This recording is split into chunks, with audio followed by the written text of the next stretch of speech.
కానీ ఆ రోజు నేను వాళ్ళకి ఏమి ఇస్తున్నానో, వాళ్ళని వదిలేస్తున్నానో, ఏం చేస్తున్నానో వాళ్ళకి తెలీదు. కానీ ఈ రోజు వాళ్ళకి నచ్చిన లైఫ్ నేను ఇవ్వగలుగుతున్నా.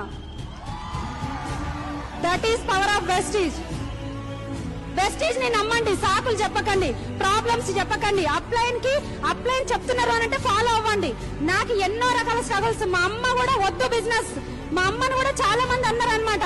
ఏమని అని అంటే వద్దు ఆ సబ్బుల పేస్ట్ల బిజినెస్, మీ అమ్మాయి ఎందుకు హైదరాబాద్ లో ఉంటుందన్నా బానే ఉంది, కానీ ఎందుకు సబ్బుల బిజినెస్, సబ్బులు అమ్ముతుందంట కదా ఇల్లుకు తిరిగి. చాలా మంది హేళన చేసిరు. కానీ సబ్బులు అమ్మే అమ్మాయి ఈ రోజు లగ్జరీగా ఉంది.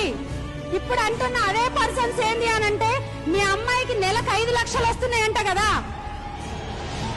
మీ అమ్మాయి కార్లో తిరుగుతుంది కదా, ఏ ఛానల్ యూట్యూబ్ ఓపెన్ చేసినా మీ అమ్మాయి కనిపిస్తుంది కదా.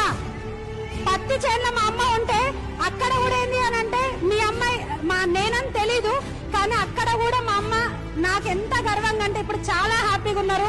మా అత్తమ్మ మామయ్య కూడా చాలా చాలా నాకు స్టార్టింగ్ లో వద్దు అట్లాంటి బిజినెస్ అన్నారు, కానీ వాళ్ళ మాట నేను వినకుండా ఇక్కడ డ్రీమ్ చేసుకున్నా, ఇక్కడ డిసైడ్ అయినా, ఈ మీటింగ్ నుంచి బయటికి వెళ్ళినా ఈ రోజు వచ్చేసరికి 5,05,000 ఇన్కమ్ తో యాజ్ ఎ డియూసీడీగా మేము ముందు నిల్చున్నాం.